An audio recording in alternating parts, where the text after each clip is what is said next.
কারণ আমরা সবাই পাপী এবং আমাদের পাপ মোচনের জন্য ত্যাগ স্বীকার করা প্রয়োজন, তবে তা আমাদের কাজের মাধ্যমে নয়, বরং এটা বিশ্বাস করার মাধ্যমে যে ঠিক আছে। যীশু খ্রিস্ট আমার পাপের প্রায়শ্চিত্ত করে গেছে। ভালো, তাহলে আপনি একমত যে যীশু খ্রিস্ট সব মানুষের পাপ মোচন করে গেছেন।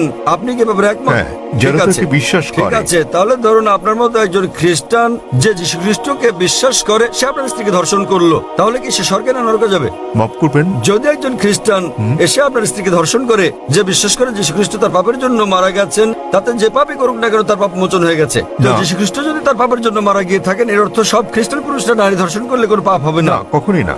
কেন কখনো নয়? আপনি তো বললেন, তিনি বলেছেন যদি স্বর্গে যেতে চাও তাহলে উপদেশ বাণী মেনে চলো। আর এই উপদেশগুলো কি? ডাকাতি করো না, তোমরা মদ খেও না, প্রতিবেশীর স্ত্রীর প্রতি লালসা করো না। তিনি কখনোই বলেননি যদি স্বর্গে যেতে চাও তোমরা আমাকে ঈশ্বর বলে বিশ্বাস করো। তিনি কখনো বলেননি যে তোমরা বিশ্বাস করো আমি তোমাদের পাপের জন্য মারা গেছি। আমার নাম অনুরাধা, আর আমি একজন অমুসলিম। আমি আপনাকে একটা প্রশ্ন করতে চাই যে আমার বড় বোন, তিনি নামাজও পড়তেন এবং রোজাও রাখতেন, কিন্তু উনি মারা গেছেন। তাহলে আল্লাহ কি ওনাকে মাফ করবেন? আপনি বলছেন যে আপনার দিদি মানে বোন নামাজও পড়তেন, রোজাও রাখতেন, তিনি কি মুসলিম ছিলেন? জি না, হিন্দু। হিন্দু ছিলেন। হিন্দু থাকা অবস্থায় উনি নামাজ পড়তেন কিভাবে? যেভাবে ইসলামে পড়া হয় সেভাবে, নাকি অন্যভাবে? ইসলামের জন্যই তো পড়তেন, কিন্তু তিনি কলমা পড়তে পারেননি এবং ইসলাম ধর্ম গ্রহণ করতেও পারেননি।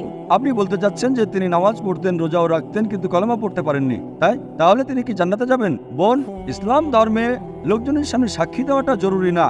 যদি কোনো মানুষ হোক পুরুষ বা নারী, যদি সেই ঈমান আনে যে আল্লাহ এক এবং আল্লাহ ছাড়া কোনো মাবুদ নেই, এবং সেই পুরুষ বা সেই নারী যদি মানেন যে মোহাম্মদ সাল্লাহ সাল্লাম আল্লাহর শেষ পয়গম্বর, তার মুসলিম হওয়ার এতটুকু যথেষ্ট।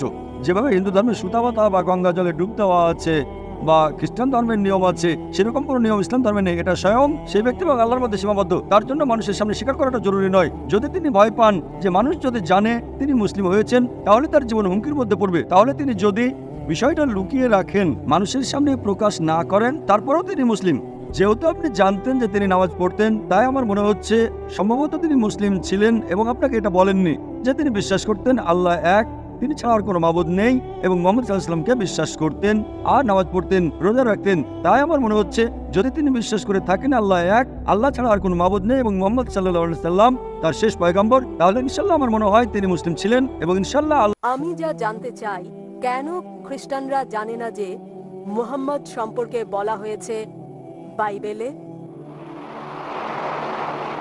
বোন যে প্রশ্নটি করলেন তিনি উদ্ধৃতি দিয়েছেন হিব্রু ভাষায় অনুচ্ছেদ বাইবেলের সং অফ সলোমন থেকে অধ্যায় নম্বর 5 অনুচ্ছেদ 16 যেটা বলা হয়েছে হিকম তাকিম বিকুল্লি মুহাম্মাদিন যায়দুদি যায়রাই বাইনা জেরুসালেম, যার মানে বোন কেবল একটি শব্দের অনুবাদ করেছেন, এর মানে তিনি সবচেয়ে সুন্দর, তিনি সর্বাঙ্গীন সুন্দর, তিনি আমার প্রিয়, তিনি আমার বন্ধু, হে জেরুজালেমের কন্যারা। এই হচ্ছে তার উদ্ধৃত হিব্রু অনুচ্ছেদটির পূর্ণাঙ্গ অনুবাদ, এবং যাতে বলা হয়েছে হিকম তাকিম বিকুল্লি মুহাম্মাদিন।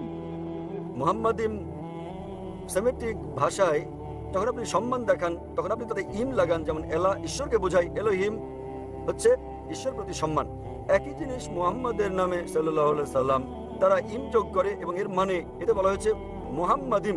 তাহলে আপনি যদি অরিজিনাল টেক্সট পড়েন মুহাম্মদ সাল্লাল্লাহু আলাইহি সাল্লামের নাম এমনকি বাইবেলেও উল্লেখ আছে। বোন জানতে চাচ্ছেন তাহলে কেন খ্রিস্টানরা বিশ্বাস করে না নবী মুহাম্মদ সাল্লাল্লাহু আলাইহি সাল্লামকে? বোন আপনাদের প্রশ্ন করা উচিত খ্রিস্টানদেরকে। আমি শত শত খ্রিস্টানকে এই প্রশ্নটা করেছি, আলহামদুলিল্লাহ কেউ কেউ ইসলাম গ্রহণ করেছেন, তাদের বেশিরভাগই করেননি।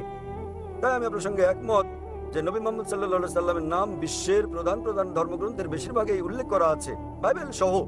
এবং যেমন আমি আগে বলেছি যে শুধু তাকে নাম ধরে উল্লেখ করা হয়নি, তার ভবিষ্যৎবাণীও করা হয়েছে বাইবেলের বিভিন্ন স্থানে। তার ভবিষ্যৎবাণী করা হয়েছে বুক অফ ডিউটেরোনমি অধ্যায় 18 অনুচ্ছেদ 18, বুক অফ ডিউটেরোনমি অধ্যায় 18 অনুচ্ছেদ 19, বুক অফ আইজায়া অধ্যায় 29 অনুচ্ছেদ নম্বর 12, সং অফ সলোমন অধ্যায় 5 অনুচ্ছেদ নম্বর 16, নিউ টেস্টামেন্টে ভবিষ্যৎবাণী করা হয়েছে গসপেল অফ জন অধ্যায় 14 অনুচ্ছেদ 16, গসপেল অফ জন অধ্যায় 15 অনুচ্ছেদ 26, গসপেল অফ জন অধ্যায় 16 অনুচ্ছেদ 7, গসপেল অফ জন অধ্যায় 16 অনুচ্ছেদ 12 থেকে 14, অনেক জায়গায় আছে বোন। তাই আমি খ্রিস্টানদেরকে জিজ্ঞেস করি, যেহেতু এটা স্পষ্ট করে উল্লেখ করা আছে সর্বশেষ চূড়ান্ত নবী মুহাম্মদ সাল্লাল্লাহু আলাইহি সাল্লাম সম্পর্কে, তবুও কেন তারা বিশ্বাস করেন না তাকে?